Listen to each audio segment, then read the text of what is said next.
آه يعني حتى ما اعرف انه هاي انت تكتبها اسقاط فرض هيك. ايه. مجرد بس اسقاط فرض. يعني ما تكتب الغزل لا ما احبه والله. لاسباب معينة. لا انا اشوف نفسي يعني وبحسون انا مأساوي. نعم. ايه شلون تريد نفرح وانا مهموم؟ اها. الضحكة تنشز بشفاف حزنان.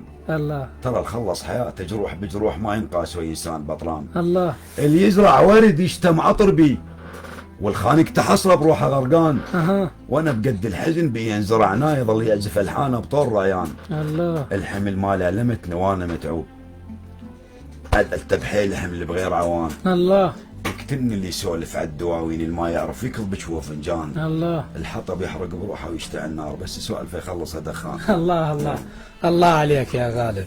شكرا على هذا الابداع. يسلمك. شكرا على هذا حضورك. الله يحفظك. وكنت ويانا خفيف الظل بابداعك وبكتاباتك الجميله. وفقك وحسونك. واكيد لكل بدايه نهايه. وصلنا واياكم الى ختام هذه الحلقه من برنامج ثالثنا الهوى. انتظرونا في الاسبوع المقبل. وكان معي في البث المرئي أحمد سمير، وفي الإخراج عباس فاضل شتي. حتى نلتقيكم في أمان الله.